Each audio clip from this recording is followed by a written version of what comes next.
Welcome and thank you for joining the AGS Young Title Holders webinar. Swipe right, what success looks like for the next generation of jewelry with Ben Smithy. Before we get started, the Young Title Holders have a few announcements.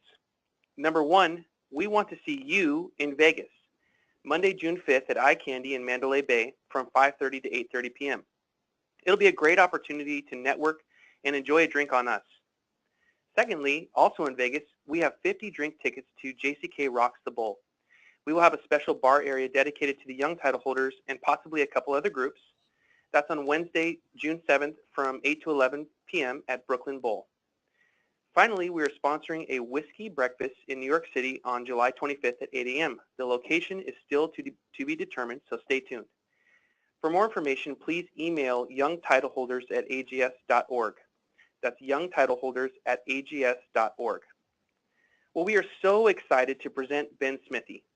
His clients include some of the largest and most well-known companies around the world, including Coca-Cola, McDonald's, Comcast, Del Monte, EA Games, Disney, and many more. He stumbled into the jewelry industry in 2012 and has worked with some of the most successful retailers, manufacturers, and designers, quickly acquiring a true love for the industry. Ben currently serves on the International Board of Directors for the Women's Jewelry Association. We are pleased to have him, and please feel free to ask questions, type them in the chat mode, and he will be answering them sometimes during the webinar and after. Well, thank you, Ben. Thank you very much. I appreciate it. Thanks for having me here. Hope everybody's doing well. And a couple of things there. First of all, as mentioned, Whiskey Breakfast is a must attend if you are going to be here because Whiskey Breakfast is awesome. I remember the first one with Barbara Palumbo, and we did it at Per Se here in New York, and it was amazing. And the second one was equally cool. So Whiskey Breakfast, definitely check it out. Thanks for sponsoring that. That's a cool thing. And also, I'm looking forward to seeing everybody in Vegas. So if you're around in Vegas, give me a shout. Let's hang out. Let's grab a drink. I'm sure we'll see each other at iCandy or a blackjack table, you know, doing the Vegas things, doing all of the things. Today, as mentioned, if you have any questions, go ahead and type them into the chat window. If it's something timely right where I'm at, they'll chime in and ask me a question, or I'll get to any of the questions at the end of the webinar. We're going to be talking today about sort of what's on the horizon, what do I see, what are things going to be impacting business, especially in our industry, what are things that we're going to be looking at, and what are trends that I'm seeing for the next generation, our generation of jewelers and professionals in the industry. You know, just to give you a little background for those of you that don't know me, this is where you can stalk me online. You can follow me if you have an Instagram account. You can search Ben Smithy, Smith with 2 E's, or you can look for my handle, Smith with 6 E's, Smith E. And on Facebook, you can add me on my personal page. Just search Ben Smithy. I think I'm probably the only Asian Ben Smithy, so I'm pretty easy to find there. That's what I look like. And then on my Facebook page, you can follow me. If you don't want pictures of food and travel and all the goofy stuff, you can just follow the professional page, which is facebook.com/IamBenSmithy. Website, this is important. Go to the website because on the website, you're going to see a link, and I'll show it to you in a second, where you can request the presentation as well. I think AGS will probably, the Young Title Holders Group will probably send something out, but also there's a place where you can get in touch with me, request a call, all of that type of stuff. Currently, I live here in New York City. I'm originally from Dallas, grew up in Dallas, so my y'all is authentic, but right now I live in the Lower East Side in New York City. My background is actually in consumer intelligence. So my first company I started in 2009. I started a company called Spike, and we did consumer intelligence research. So we worked with some of the biggest companies in the world, helping to understand consumers' buyer behavior, understanding why people were doing things online. We were some of the first to study the millennial segment as millennials. The other thing that we looked at was social media for marketing research and understanding. A lot of people thought social media was this bad and that, Twitter was stupid and Facebook was going to go away and it was just drunken keg stand pictures and all that type of stuff. And while they were partially right, it is a bit goofy. However, it's greatly, greatly valuable, as everybody on here knows, as a marketing tool, as an understanding and a consumer intelligence tool, and a communications tool. So that's where I really cut my teeth in the marketing world. A lot of people know me from just the marketing side of things, but my background is really on the research side of things and really understanding buyer behavior. If you go to the website here and you scroll down, you'll see this box. You can type in your name, company, email, and you can ask for the latest presentation, help with marketing, and then, my favorite one is if you don't want anything, you can say you don't need anything, but you want to send me $1 million. Everybody does it at least once on here, so don't let me down. $1 million is very helpful, and I'll even donate half of it to AGS, so you heard it here first. What's next? The next generation of jewelry. What is the next generation? WTF? What's the future? That's what WTF means for this today. WTF, what's the future for the next generation here? What is the next generation of jewelry? What do we need to be thinking about? Where do our eyes and ears and our attention and our dollars and everything need to be focused on? Well, let's talk about it. I think that those of us in the room here, or in the proverbial room, the digital room here, have the ability to really change the future. I think small businesses and the small businesses in our industry, small businesses, medium businesses, we have the ability to really shape the future of the industry. And I think that because we're nimble, we're fast moving. The next generation has the ability to think differently. We're already thinking about approaching businesses differently. I know a lot of you are probably second generation, third generation, fourth, fifth, sixth generation in the business. But what's great is that we have a new approach and we're not afraid to try things differently. And that new mindset is what's going to keep things fresh and what's going to keep us on the cutting edge. My mantra is that mindset builds skill set, and skill set shapes your capabilities, and capabilities shape your opportunities, and the more opportunities you have, the better your outcomes. So I think there's a direct correlation to shaping your mindset for the future, changing your mindset for the future, and shaping your outcomes for the future, right? A lot of us in the industry, a lot of people in the industry kind of get on that doom and gloom kick. And, a lot of people are in that. I have to be honest, because it's not business as usual. Things are changing. Things are evolving. So those of us that are at the helm of the next generation of our industry have to have that new mindset for us to come in and say, look, things are different. Back in the day, business was relatively easy, right? Dollars were falling in laps. People were coming into stores. People were doing X, Y, and Z. Prices were great. All of this stuff. Margins were high. Now things are a little different. You have a very, very, very segmented consumer base. You have a segmented marketing channel, segmented advertising channel, segmented analytics. You don't know what last click attribution is going to be for these things. All these different pieces need us to have a different mindset on how we're approaching business, and not just in the future, but really starting today. So I say that because it's really important. I think that we can change the future of the industry by changing our mindset and our approach about it. The next thing is the consumer is not the enemy. So many times I walk around all the events and all the conferences and shows and all that stuff, and we start hearing a lot of griping. Sorry if you hear some sirens, you're getting the authentic New York City experience if you're on the call today. You get all this talk and banter complaining about the consumer, right? Well, consumers aren't loyal. Consumers are doing this. They're shopping hourly prices. They're squeezing us on this. The consumer is not the enemy. The consumer is the market, and the market is the market, is the market, is the market. So what we have to realize is that the consumer is not the enemy. The consumer is just changing. We are consumers ourselves. Our behaviors are changing, right? 10 years ago, when I started my first company, when people are even then, like early in the internet, people talking about shopping online was crazy, right? Facebook was a fad, all these things. So when you look at that, we ourselves as consumers are changing. So as the landscape changes, so do we have to change. We have to move at the speed of commerce. The speed in which business is moving today is drastically faster, right? We have everything at the palm of our hands and our smartphones. I just held up my proverbial smartphone in my hand. You couldn't see it, but it was there for added effect.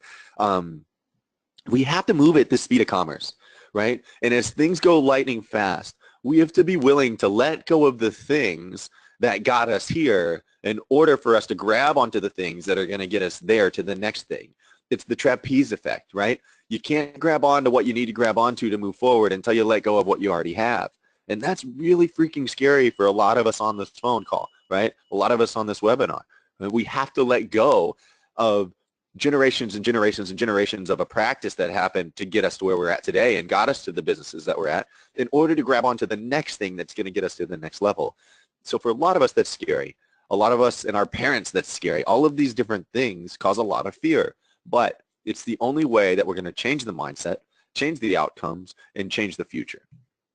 So I'll get off my proverbial soapbox, but here we go. The world of commerce and digital transaction is really just beginning, right? E-commerce, digital transaction, all these things. Is retail dead? No, far from it. What's really interesting, I was even having this conversation with Rick just, not even a couple weeks ago of saying, a lot of retailers, when you go to their websites right now, and I'm all for e-commerce. I think in the next 5 years, e-commerce is going to change drastically in terms of the market. But right now, if you go onto a retail website, most retail websites look like Amazon, right? Here's all these different product brands. Here's the different things you could be searching for. Go search and find it, and here's where you check out, right? But then if I ask the same people that have those same website designs, and I say, how many of you on the phone right now that are retailers or anybody that works in the retail environment or any retailers in general, I say, raise your hand if 90% of your business is e-commerce, no hands go up. I say, raise your hand if 50% of your business is e-commerce, no hands go up.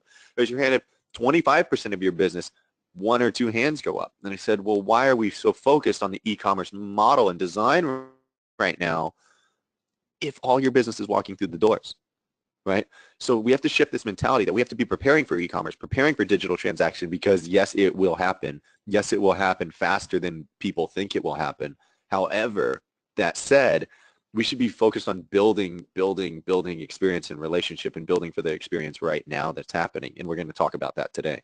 So keep your eye on the ball in terms of commerce and digital transaction. It's changing and it's coming, but don't be so focused on something that's not really affecting your business yet. The next thing is a branded world, right? Everything is becoming more and more branded. Everything we do is going to have a brand attached to it. And I'm not talking like old school Abercrombie and Fitch where the brand is all up in your face, right? I'm just talking that brands are going to own the game. If you don't have a brand, whether it's your personal brand, your company brand, whatever brand it may be, you're not going to have a seat at the table. In today's game, everybody is in the media business, right? We're all in the media business, whether we sell jewelry, whether we manufacture jewelry, whether we design jewelry, whether we sell the components that make jewelry, right? Whether we sell gemstones, diamonds, whatever it may be. First and foremost, we're in the media business.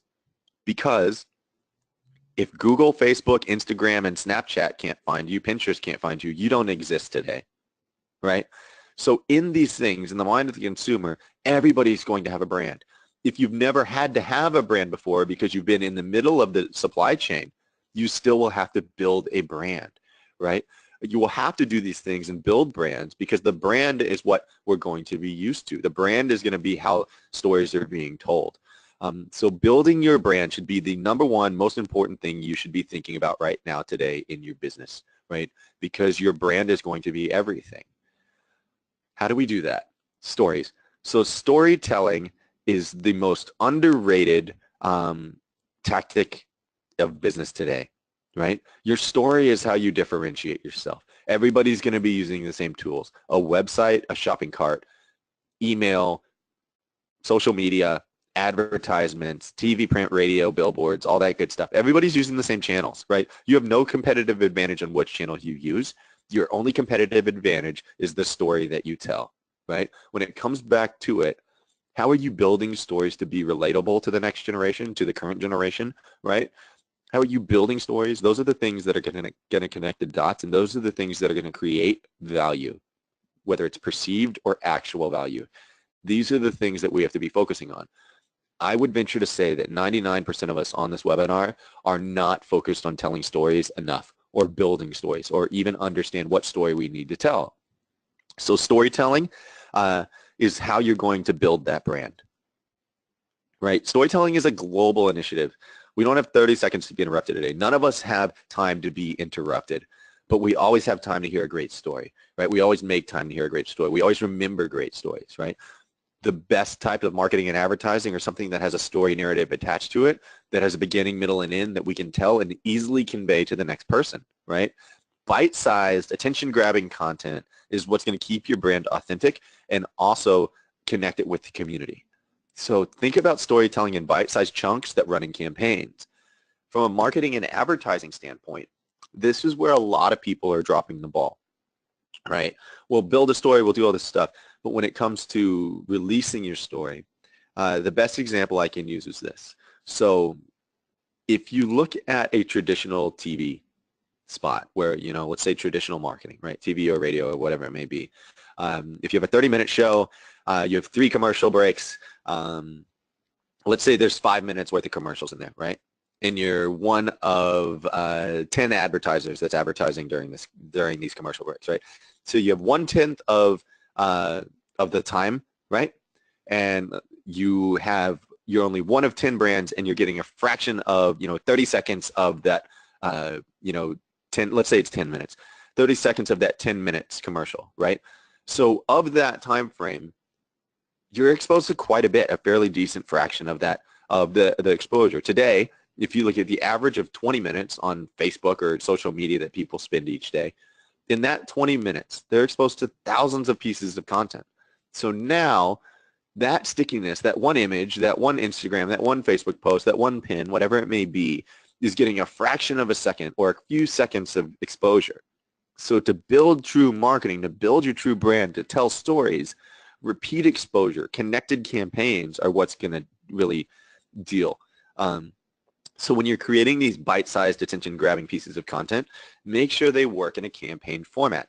One of the biggest mistakes I'm seeing today from brands is not telling stories through campaigns. We're telling things post by post by post. Most people are thinking of content as a post by post piece of story, right? This piece of content is this. Tomorrow I'll tell a different piece of content. The next day I'll do a different piece of content. That's great, but how does it connect back to the story? How does it connect back to your brand's story, right? And I will say it's the hardest from the retail point of view because you have so many different stories that you're trying to tell and so many different stories from the consumer standpoint that you're trying to engage with. But find a common thread, find that through line and work in campaigns. Let's do a campaign around color. Let's do a couple weeks around color and talk about color and have repeated posts about these things. Let's do something about bridal or an event that's coming up, right? Give yourself time to build the story because one fraction of a second, one couple second post exposure is not going to do very much to quote unquote move the needle in the consumer's buying behavior, right? It's that repeated exposure, that repeated pieces of content that we're seeing. That's going to make me finally go to the website. That's going to make me click on something. That's going to make me add to cart and hopefully buy or come into the store, attend an event, whatever it may be. It's these bite-sized pieces of repeated exposure that are going to win the game for you. The next thing, do epic stuff. Content quality today, the bar has been raised. We have to do epic stuff in order to be noticed. So shaky, blurry photos are no longer good enough, right? iPhones, the latest iPhones take great quality pictures. Just make sure that you're using good content, right?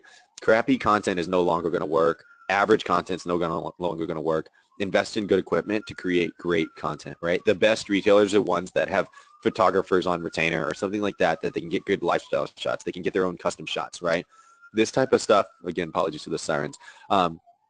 This type of stuff is what's going to really move the needle. This is the type of stuff that's going to make people stop, click on your content, and then want to explore more. The other thing is this. We're the generation that grew up with Bill Nye the Science Guy, right? We're the people that grew up with Magic School Bus. All the complex things were broken down very simply in a storytelling manner, right? So that complex simplicity is what we need to do. We work in a very complex product environment, right? Jewelry is a complex industry. Jewelry has a lot of components. A lot of people don't understand a lot of the facets, no pun intended, of jewelry. We don't do a good enough job of explaining the complexity in a simple form through stories to the consumer, right? So how do we build thought leadership through making the complex very simple? This is where we need to focus, especially those that are more in the middle of the supply chain, right? Diamond dealers, stone dealers, components, those people, the people that are in that area, gemologists. These are the ways that you need to tell these stories, the complex, and inform the consumer. That's going to drive the consumer demand for your product. It's going to brand you as the thought leader, right? It's you become the quote-unquote intel inside of the pieces of jewelry, right? Your gemstones stand out because of X, Y, and Z. Your diamonds stand out because of X, Y, and Z. Your designs have this complex backing, but it really results in this simple outcome for you and what the value is to the consumer. So storytelling through simplicity, making the complex very simple. That's where we need to focus. The next trend that I think we need to focus on is discovery versus search. A lot of us are still in a search mentality when it comes to the web. We're worried about SEO and all of these type of things when we should be worrying about discovery, right? Consumers are discovering brands today. They're not searching for them. They're discovering them because where are we spending most of our attention? On social channels. So Facebook, Instagram, Pinterest, Snapchat, different news sites that have different brands that they're doing stories of. Discovering content versus searching for content. We have enough content that's exposed to us more so than we're going to search. The most important search thing is on your Google Maps listing, Google Places listing, right, for the mobile phone. When they need to find something, that's when they search for it. But they're discovering more and more content, right? So be in the discovery, like how are people going to discover your brand, not how are people going to come after and search for your brand. Most people are investing too much in SEO right now and not enough in social ads and things that are going to get them discovered in the space, right? Live video, when you look at Facebook Live, the Chewbacca mom had over 150 million views in a matter of hours, in a day, a couple days at most, right? It's the most viewed live Facebook video. Your average NFL game gets 30 million views. Your Super Bowl this year got 111 million views. The Grammys got 25 million. Then it even freaking took Adele 5 days to get 150 million views on her content. And she's Adele, right? So Facebook Live, Facebook content, showing the sociality of that is ridiculous. So if you're not in a video, if you're not in a visual storytelling space, you're missing out. Monthly Instagram users, you're like 600 million monthly active users at the end of last year. So these, you know, when you look at where people are discovering things, when you look at these user base, if you're not building your brand and building your story in these spaces, you're missing out on a huge, huge opportunity to really be discovered as a brand and build thought leadership. This is the other thing, right? If they are searching, where are they searching? Most people think of Pinterest as the smallest of all the platforms, which it is if you look at social as a social platform. It's got 150 million monthly active users compared to 600 million at Instagram. However, it's huge in the Gen X female market. It's 85% female. And here's this stat. This is my favorite stat in social. It's got 2 billion monthly searches, visual searches. 2 billion people a month are doing searches on Pinterest. So visual discovery in Pinterest is huge. This is where we're discovering new brands, discovering new trends, discovering new things. So how are we active in making sure that we're in the spaces to be discovered, not in the places where just people are searching? The next thing is mobile everything. If you're not focused on mobile, I don't care what part of the business you're in, if you have a business and you're not focused on mobile, not just mobile ready, mobile friendly, mobile optimized, it's mobile focused, right? If your content is not focused on the mobile web, it is not going to be relevant for the future, and it's going to have too much friction for people to actually consume. People are discovering things and hitting things first through mobile and then through possibly later through desktop, laptop browsing, right? And this has changed behavior. There's a fundamental thing that people are missing in terms of usability.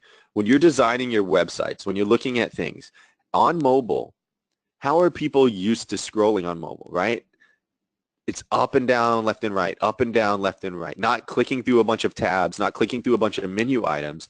It's how can I scroll up and down to see more, and then left and right for new content, right? The hamburger menu on there, like how deep is your menu? That's what the 3 little lines are called. It's called the hamburger menu.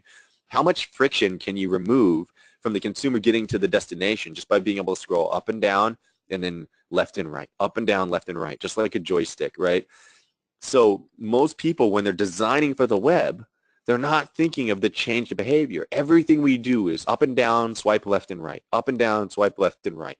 So we have to change our design mentality when we're thinking about designing our websites, designing content that's going to be consumed, all of that. The next thing is we live in a custom and curated world, right? We grew up, our generation, the millennials grew up being able to customize everything from our shoes, from our video game characters. Most people didn't play Madden with the standard characters. They built their own custom team and their own custom player, right? Customization is everything today, and it will continue to become more and more prevalent. So how do we give consumers the ability to have curation and curate choices, or the ability to create something custom for themselves, right? I think opportunity for custom jewelry, customization, and all of that is going to be huge and start increasing. Every aspect of our life is going to be custom. This is a 3D food printer, right?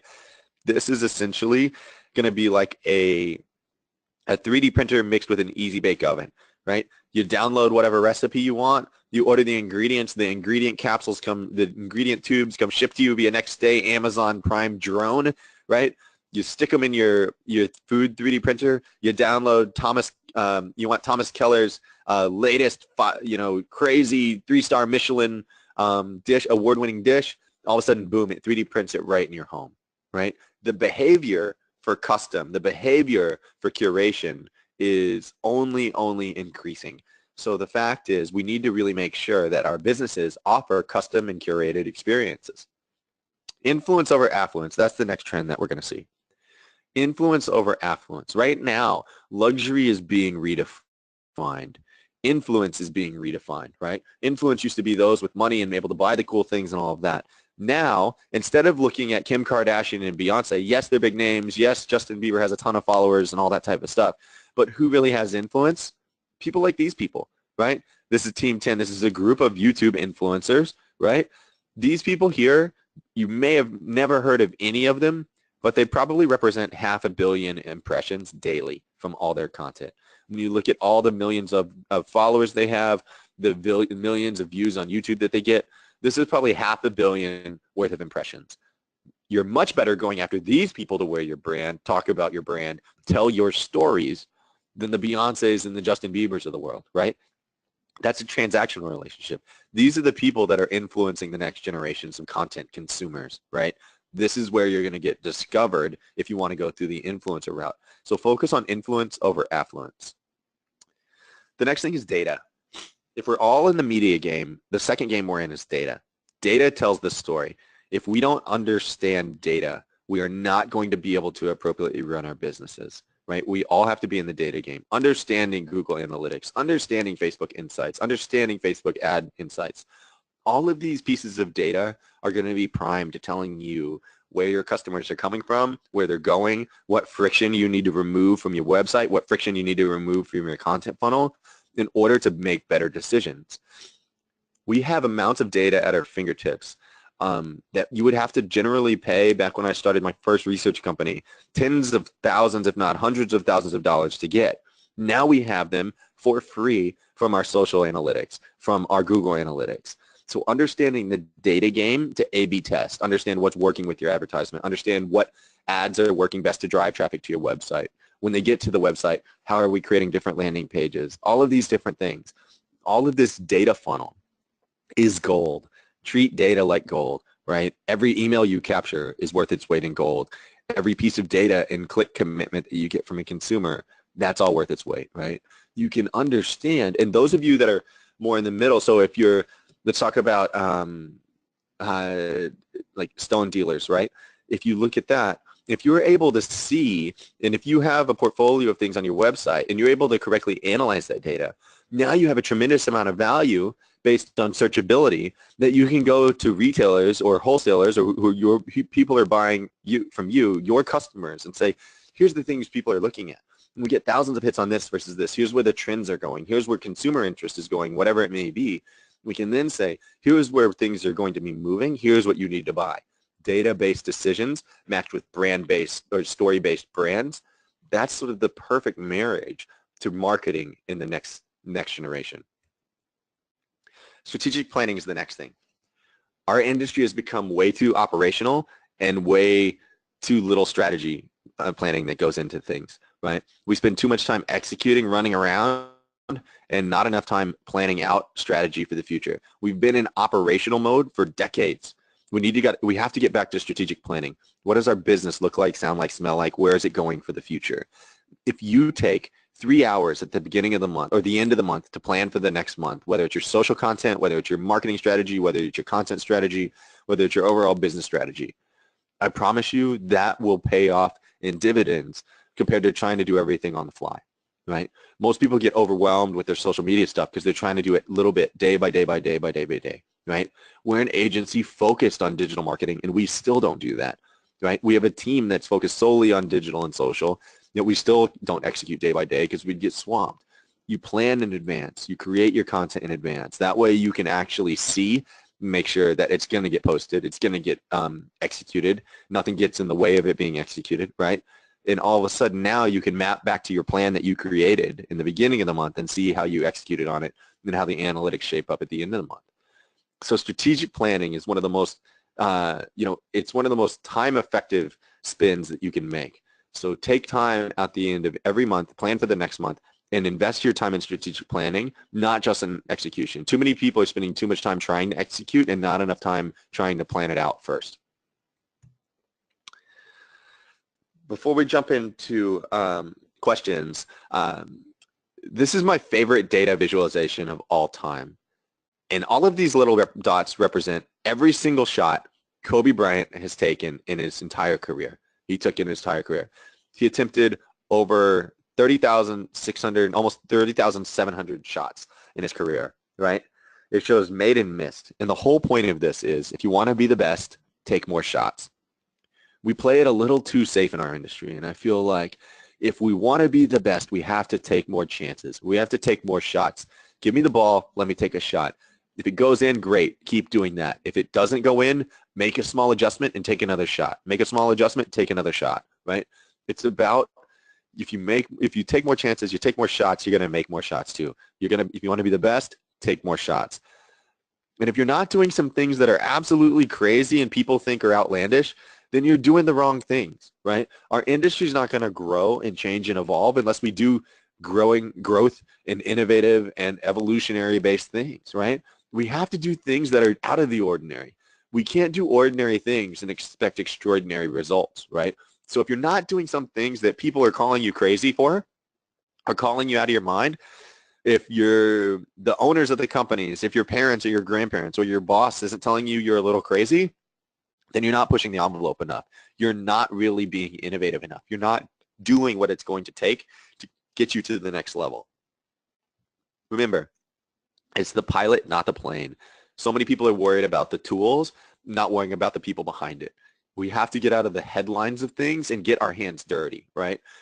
If on this call you haven't experienced what Google Analytics is like, if you haven't experienced what Facebook Insights can do for you, if you haven't run your own Facebook ads and tried targeted audiences, if you haven't created video content, if you haven't gone on live on Facebook, if you haven't played around on Snapchat, if you haven't played around on Instagram stories, you can't expect to be experts at it. You can't expect to see a return on your investment in it, right?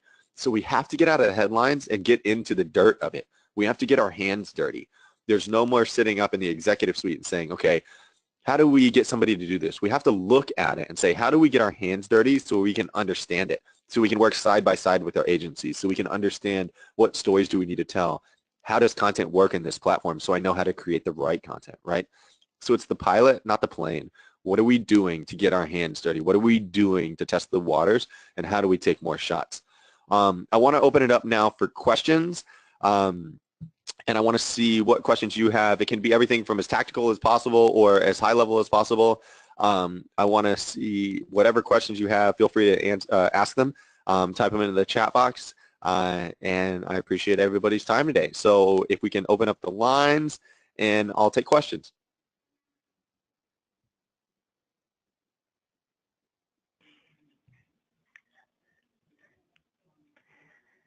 Ben? Yes. We do have one question from one of our attendees. They're asking, do you have recommendations for books, or even better, audiobooks, that you would recommend to learn about specifics? See, it's hard to scroll through here, on specifics on SEO, social media marketing, analyzing your customer base from a digital basis.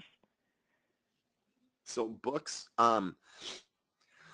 I would work less. So I'm a big fan of books. I love business books. I read a lot of business books. When it comes to digital and social-based stuff, whether it's analytics and things like that, I stray away from the books and I go more toward the blogs, right? I think the blogs are most up to date. You're getting the latest and the greatest, and honestly, the best information.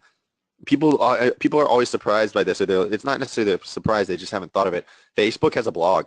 Their Facebook business blog is huge, right? They have a blueprint that basically takes you through a training of all the different pieces of Facebook ads.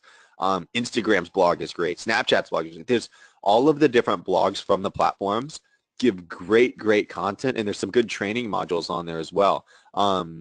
There's some things about like Facebook Canvas ad that I like and I think are up and coming.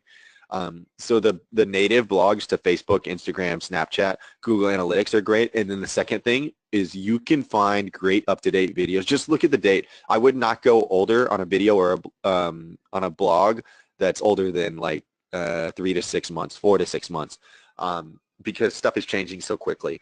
So for the blogs, Facebook, Instagram's blog, videos on YouTube, I get a lot of my content through checking out the latest and greatest from hackers on videos on YouTube of what they're doing, the next channel strategies, the latest updates on Google Analytics.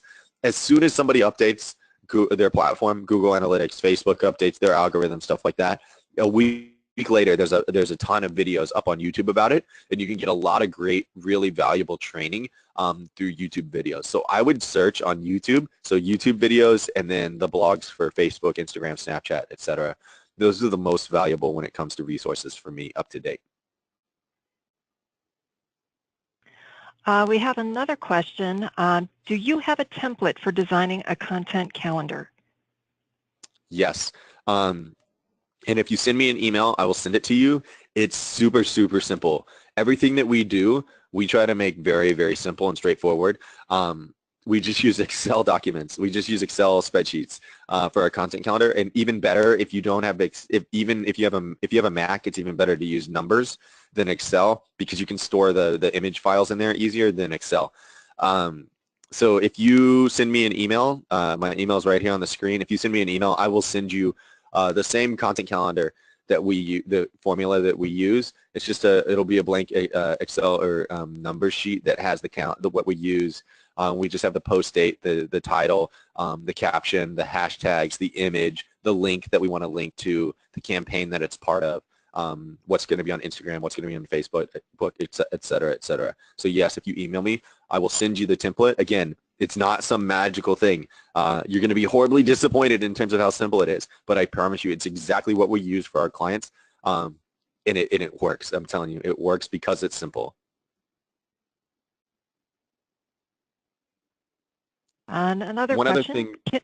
Go ahead. Sorry. And I was just one other thing I was just thinking about in terms of websites that I go to as well. Daily basis, I probably go to Mashable.com, M-A-S-H-A-B-L-E. Mashable.com has the latest and greatest in news when it comes to tech and social media. I visit Mashable that's you know how when you open up a browser and you're trying to make sure the internet works. That's the website that I use. I go to Mashable.com. That's like religious for me. So Mashable.com, TechCrunch has a lot of great stuff as well. Those are two websites that are great to check out. My favorite podcast, Tim Ferriss's podcast. I think his podcast is awesome. He interviews a lot of great influencers, a lot of great entrepreneurs, people like that. And then a couple books that I've really liked of lately. Platform is a great book. It's called Get Noticed in a Noisy World. It's by Michael Hyatt. I think Michael Hyatt is Platform. And then there's a Greg McKeown book called Essentialism. Those are two books as of late that I really enjoyed. So go ahead. Sorry, there's another question. Can you give an example of a jeweler that did something epic? That did something epic. Yeah, so great epic content. It doesn't have to be doing something epic like jumping out of the space station, right? It's got to be just content that is known to be yours. So great work, I think, is if you look at Jean Noel, right? He's top-notch faceting on Instagram. I think his content is great, and it's not anything crazy. It's not in 3D. It's not anything like that. But the pictures that he shows of the faceting that he does of his gemstones are phenomenal, right? I think his content is really great.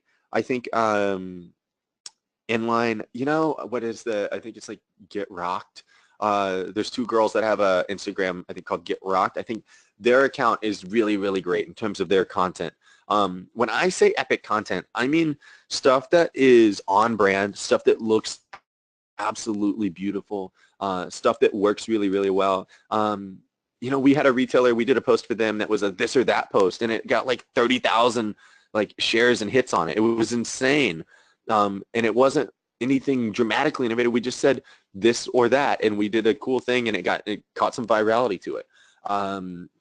What are some other things that I can think of right on the fly in terms of really awesome content? Even in the beginning, I think like the stuff that Hannah was doing with Diamond Doodles, using gemstones in a creative way to tell a story, right? Angie Crabtree, her art, stuff like that, pairing with her to do something. I think brand partnerships, find an artist that's doing something cool and figure out a way to get your art and your pieces and your product in with it. That type of stuff I think is epic in its own right? You don't have to jump out of a spaceship. I think that type of stuff is really interesting, and that's what I would consider epic for our industry. We have another question. Can we have an example of the storytelling content appropriate for Facebook? Yes. So I'll answer that in a couple different ways just because I'm not exactly sure how you want me to answer that, whoever asked the question. So if you want to have a follow-up with a specific answer to that, or if I don't answer it in the right way, please send a follow-up question in. A great way to tell stories on Facebook. One is obviously through Facebook Live. If you're going to do Facebook Live, I guarantee your audience isn't trained for it yet, so make sure that you're marketing when you're going to do Facebook Live a week in advance and start leading up to it, right? Like almost like an event in your store, to make sure people tune in. So that's the first thing. And then you got to do it 30 times before people get used to it and they're going to log in each time. So just keep going at it, right? Facebook Live, I think, is a great thing. I think doing an interview or having one of the designers that's in your what you have in your store come in, do a Facebook Live with you and walk through the creation process, walk through the inspiration, tell that story. If you have a quote-unquote industry influencer in, if the Barbara Palombos of the world, the Monica Stevensons, Danielle from Gym Gossip, all these people, Hannah Becker, Angie Crabtree, if you have them and you see them traveling, we all talk about where we're traveling and where we're going for all that stuff on our Instagram. So if you have someone coming to your city, invite them into your store, invite them into your business, invite them into your office, and sit down and tell stories with them. Have them go through your content. Have them go through your stones and talk about their favorite stuff, right? Curated content. They're curating their favorites on your Facebook content, right? Series on Facebook, Instagram. I like that you guys, for AGS, even AGS Young Title Holders, have been doing Instagram takeovers where you have your Young Title Holders board telling about themselves, right? I think we don't do enough storytelling about our ownership and our leadership and the history of the brand, right? I will say one of the clients that we work with, he's got great pedigree and history of his brand. He's the great-great-grandson of Louis Cartier, right? So when you look at that storytelling, that legacy, that heritage he's telling, if you look at, everybody knows the Bendras, right? Dave and Sabrina, the history and how their father got into the business and how they've evolved the business and all that. That's great storytelling, right? There's so much that people don't know on Facebook that you can tell through video because the content's longer, the shelf life's longer. And different pieces. You could do a week of content. You could do a whole album of pictures that go on there. Instagram's done even better to catch up with that through being able to do slideshows on Instagram. But showing a whole album of what does rough tanzanite looking, what does savorite look like, what does all these things look like in the rough and then in the cut and polish, and then what does it go with, what are the best metals to pair it with. What are all these things, right? Telling stories, building thought leadership if you're in the gemstone world. If you're a designer, if you're a gemologist, show the different things that you're looking at, right? Find different things that show the consumer what is an inclusion, what isn't an inclusion, why, how can you get good value from your stones. If you're a designer, walk them through, do a video of content that shows how you came up with the design, the sketches, all of that type of stuff. Hopefully I'm answering this correctly. Again, if I interpreted the question wrong, please send a follow-up.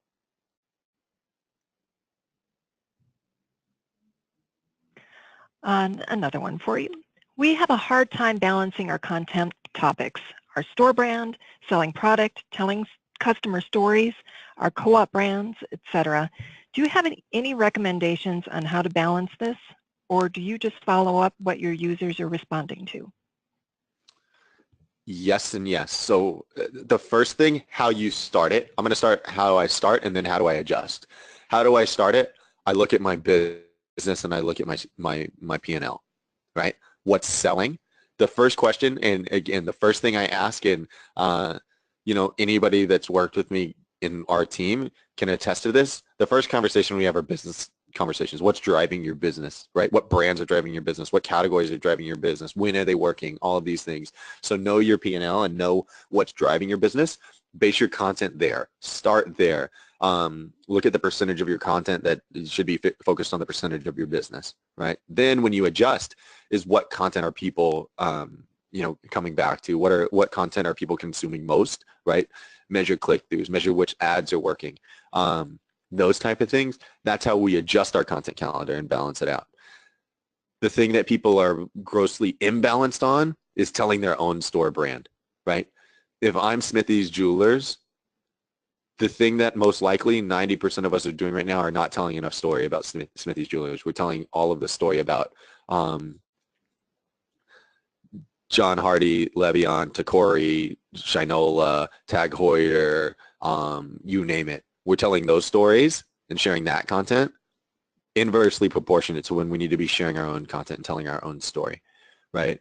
So that's what I'd beef up is I want to make sure that if I'm going to talk about John Hardy, I'm going to talk about why I chose John Hardy, why John Hardy fits with the Smithy Jeweler brand, why we chose to curate that specifically for our customer base, why we chose to curate XYZ diamonds for our collection, why we chose to curate certain gemstones, and why we buy from who we buy from. Those type of things, those type of stories. I think we're also going to have to be more comfortable being more transparent.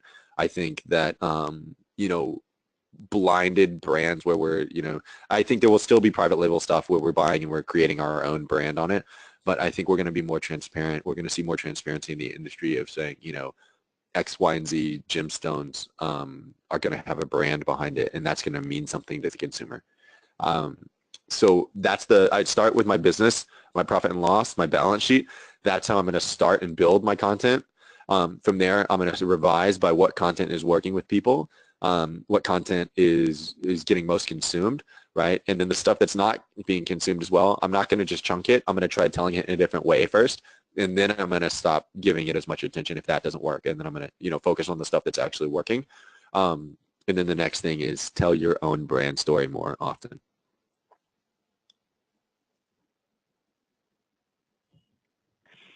Another question for you. Can you talk about landing pages on a website? Yes. Grossly underused. Your homepage does not convert, right? Our homepages are too cluttered. Even if you're a designer, your homepage is not converting as it should, right? Your landing page does a great deal of service because now I can click to a specific page that's only accessible through a specific unique URL, like a personalized URL that we create for it. And now I know I'm not getting any other traffic there other than the channels which I directed it through for my advertising, my email campaigns, whatever it may be, right?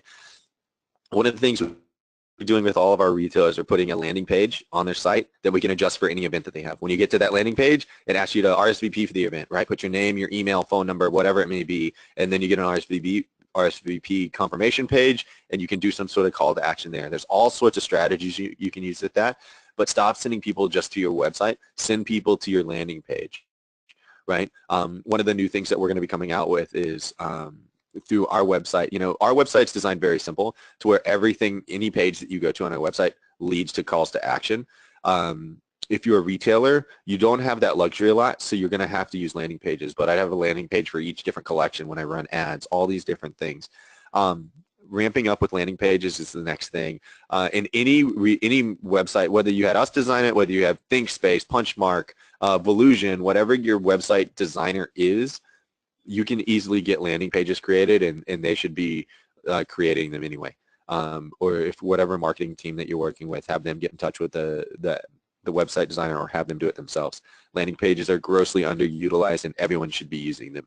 What is a landing page, in case that was the question, is a page on your website that's not accessed through the menu item, through your menu or your toolbar. It's just so it'd be like thesmithyGroup.com/AGSYT, right? AGS Young Title Holders. So you can go there and there'd be a video or a recording of this. If I served you an ad and I wanted to say see a free piece of content, download our content calendar template by going to thesmithyGroup.com/AGSYT, right? I can track now. I know exactly where I served that link up, so I know exactly where it hit that landing page. And you can track those metrics. You're trying to isolate traffic, isolate analytics, as well as you're trying to serve up the least amount of friction between my journey. If I say go to the website, you'll notice that I have the call to action right on my website. You scroll down the bottom and then you can give me you can do the drop-down menu. Most people don't have that luxury, right? Most people's home pages are way more confusing. So I need a page that says, go to smithyjewelers.com/JH giveaway, and all of a sudden, boom, it goes straight there, no friction, sign up for our event, right? That's where landing pages are very useful.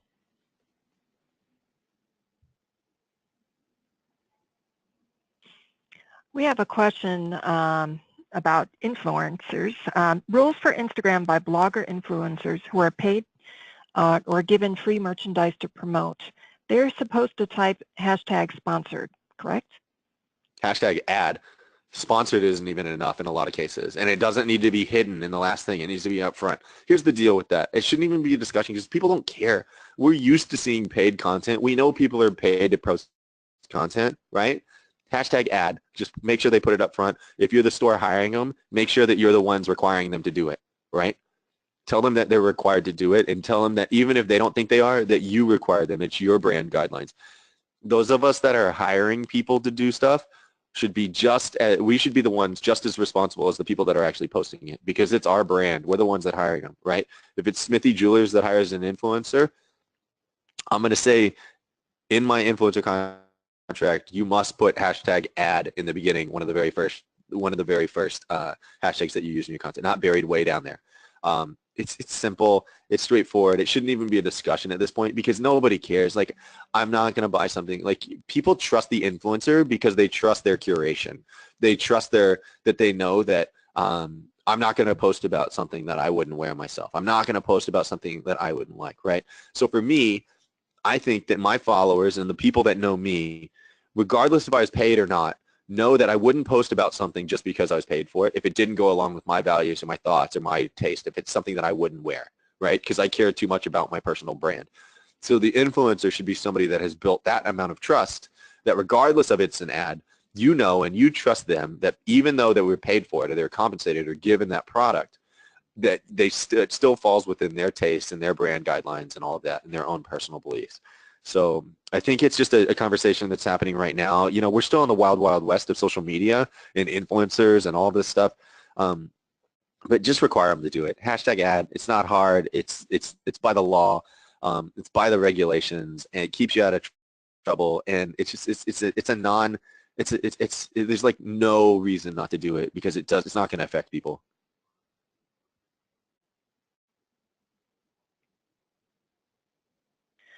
As a jewelry designer, are you suggesting my storytelling comes in the forms of the visual, like Instagram, etc., rather than blogging? No. If do what you're good at. If I'm a designer, yes, I think that there has to be a visual component. Visual is what's going to stop somebody, and then they'll read, right? So the image, even in a blog post, has to be captivating. But I think blogging is grossly underestimated and grossly underutilized, right? Blogging content has staying power. Instagram posts, Facebook posts have minimal staying power, right? How long are you going to scroll back in somebody's Instagram feed unless you're stalking them, right? Not very far. How long are you scrolling back in somebody's Facebook timeline? Not very far. How many blog posts can you see if you can bring blog posts back up and bring them back to life by reposting them, tweeting about them, regramming them, all these different things, right? Blog posts, blog content is grossly underutilized. The first time we spend with clients is getting their social up to speed, and once we get that and we get their house in order, the next thing we focus on is how are we going to build blogs, how are we building blogging content. Blogging content is hugely important. If you're great storytelling verbally, start a podcast, do an audio post on your blog. If you're great on camera, be honest with yourself. Don't just ask your friends or your girlfriend or your boyfriend or your husband or your wife. Like, get some real outside opinion. If you're good on camera, do video blogs, right? Whatever works for you, that's what you should do, right? There's no lock, stock template, right? But blogging as a platform, yes, hugely important. Ben, we have one more message from the young title holders regarding their happy hour that's going to be in Vegas during JCK. They do have a change in where it's going to be located. It will be at the Libertine Social, not Eye Candy, and that's happening on Monday, June 5th. Yep, and I believe that's also in conjunction with us at WJA. So I think it's going to be a big group. Similar if you've been to Tucson and we do the joint party, it's going to be a lot of fun. If you haven't been to one, it's the place to be. I'm not just saying that because I'm on the board for WJA. I'm saying that because I like to have fun, and if you know me, I like to have fun. So definitely be there. I highly suggest it. And, please, I hope I get a chance. If I haven't had a chance to meet you, I hope I get a chance to. That's my cell phone. Like I said, you can follow me on all the social channels. I'd love it if you do. I'd love to check out your content too. But, call me, text me, email me, whatever you need. I'm always willing to answer any questions that you have. I'm not going to try to send you an invoice for a question. Just send me a question. I'll answer it. I'll spend time with anyone. So I want to thank the team. I want to thank you guys at AGS. I want to thank the young title holders for the opportunity to do this today. I love what you guys are doing. You're the future. And it's not even just the future 5 years from now. You're the future today. It's happening. So love you guys. I can't wait to see you all in Vegas. And Rick, everybody, thanks so much for having me do this. I really appreciate it.